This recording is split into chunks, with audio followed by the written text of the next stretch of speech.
Jeda internasional membuat Serie A terhenti sementara, dengan kompetisi baru akan dilanjutkan pada 29 Maret mendatang.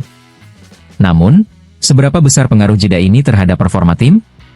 Menurut studi news.superscomese.it, Milan dan Napoli menjadi tim dengan performa terbaik setelah jeda internasional dalam 3 musim terakhir.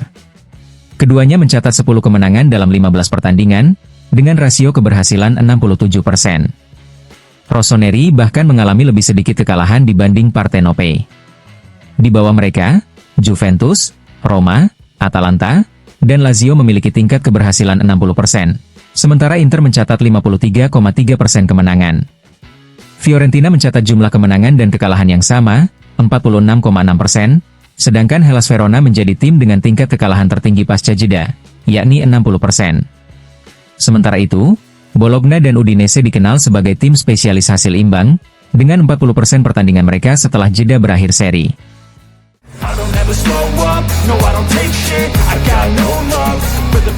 Media Argentina melaporkan bahwa wakil presiden Inter Milan, Javier Zanetti, tengah aktif mencari bakat muda dari negaranya untuk diboyong ke Nerazzurri. Selain Nico Paz dan Santiago Castro, Zanetti kini mengincar 2 gelandang muda Boca Juniors. Menurut El Charac Deportivo, nama pertama dalam radar Zanetti adalah Camilo Rey Domenech, gelandang kelahiran 2006 yang telah tampil 5 kali di turnamen Apertura sebelum mengalami cedera. Pemain yang ditemukan oleh Juan Roman Riquelme ini juga menarik minat Porto dan Manchester City. Selain Domenech, Zanetti juga terpikat pada Milton Delgado, gelandang bertahan tim nasional Argentina U20. Inter kini berusaha untuk mendatangkan pemain tersebut ke Milan.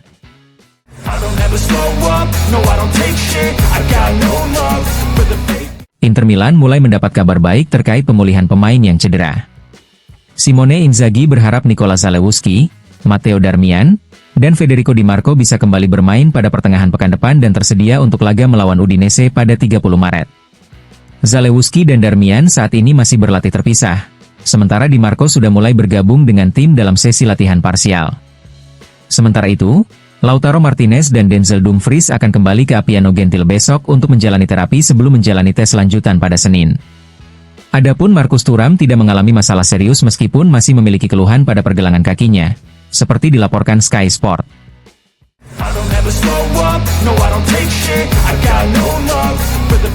Italia U21 harus mengakui keunggulan Belanda setelah kalah 1-2 dalam laga persahabatan di Penzo. Meski mencetak gol penalti, Sebastiano Esposito menyesalkan kekalahan timnya dan menyoroti pentingnya hasil di sepak bola Italia. Italia bermain bagus, tetapi di sini hasil lebih penting daripada performa. Sebuah kejadian bisa mengutuk kita dan itu yang membuat perbedaan, ujar penyerang Empoli tersebut kepada Rai Sport. Esposito juga mengungkap kebanggaannya bersama saudara-saudaranya yang turut membela timnas, namun menegaskan bahwa mereka masih harus bekerja keras.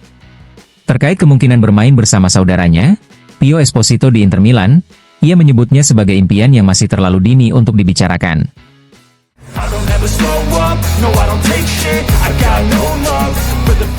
Gianfelice Facchetti optimistis dengan kondisi Inter Milan saat ini. Dalam wawancaranya dengan Sport Mediaset, putra legenda Giacinto Facchetti menilai tim asuhan Simone Inzaghi mampu melewati masa sulit dengan baik meski menghadapi beberapa cedera. Inzaghi sangat pandai menjaga ketenangan tim. Mereka juga memasuki jeda internasional dengan kemenangan penting di Bergamo yang membangkitkan semangat, ujarnya. Meski enggan memberikan prediksi, Facchetti yakin Inter akan tetap bersaing di papan atas. Ia juga menyoroti peran beberapa pemain kunci seperti Lautaro Martinez, Marcus Thuram, Nicolo Barella, dan Alessandro Bastoni yang terus mengukir sejarah di klub.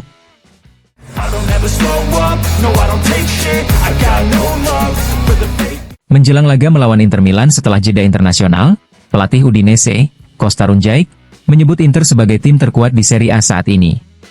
Dalam wawancaranya dengan Sky Sport, ia menilai Nerazzurri memiliki pengalaman, kualitas individu, organisasi yang solid, serta dukungan besar dari para penggemarnya.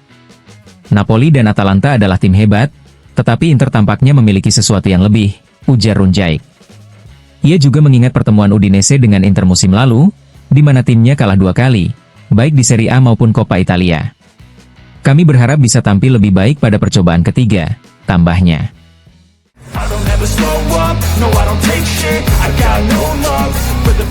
Mantan pemain timnas Italia, Giuseppe Rossi, dalam wawancaranya dengan Corriere dello Sport menyebut Inter Milan sebagai tim terkuat musim ini.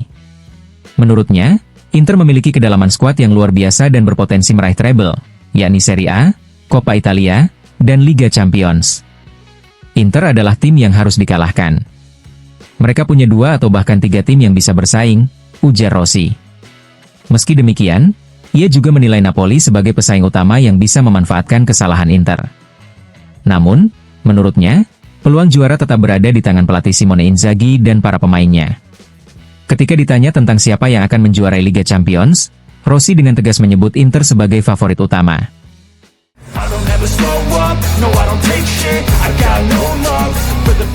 Mantan Direktur Olahraga Perugia, Marco Gianniti, menilai Inter Milan sebagai tim terkuat di Serie A musim ini, terutama setelah kemenangan mereka atas Atalanta sebelum jeda internasional. Inter menunjukkan bahwa mereka adalah tim terkuat, tetapi masih terlalu dini untuk mengatakan bahwa mereka sudah memenangkan kejuaraan, ujarnya dalam wawancara dengan Tutto Mercato Web. Gianniti juga menilai kemenangan di Bergamo sebagai sinyal penting bagi Nerazzurri. Namun, ia tetap mewaspadai Napoli yang menurutnya masih bisa bersaing dalam perburuan Scudetto.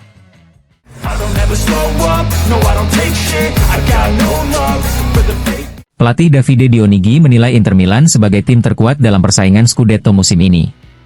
Dalam wawancaranya dengan One Station Radio, yang dikutip oleh Tutto Napoli, ia memuji pekerjaan luar biasa yang dilakukan Simone Inzaghi bersama Nerazzurri. Inter tidak ada tandingannya di Italia dalam hal kualitas pemain, ujar Dionigi. Namun, ia juga menyoroti tren taktik bertahan yang semakin ketat di sepak bola modern, seperti skema 5-3-2 yang sering digunakan, yang menurutnya membuat para penyerang semakin kesulitan mencetak gol.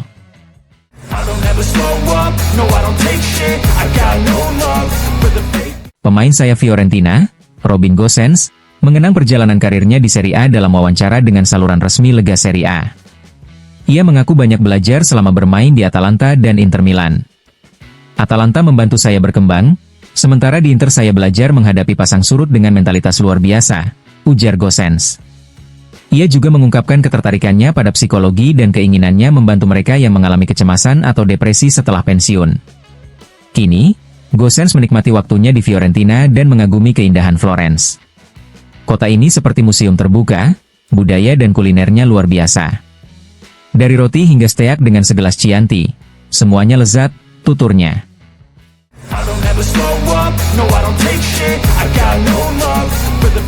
Setelah pensiun dari sepak bola, Antonio Candreva menjadi tamu di Sky Sport dan berbicara tentang kehidupan barunya. Ia mengaku tertarik menjadi analis sepak bola, meski belum menentukan langkah selanjutnya. Candreva juga mengomentari performa Inter Milan di bawah asuhan Simone Inzaghi. Inzaghi telah menjalani perjalanan fantastis bersama Inter, meningkatkan permainan tim setiap tahun.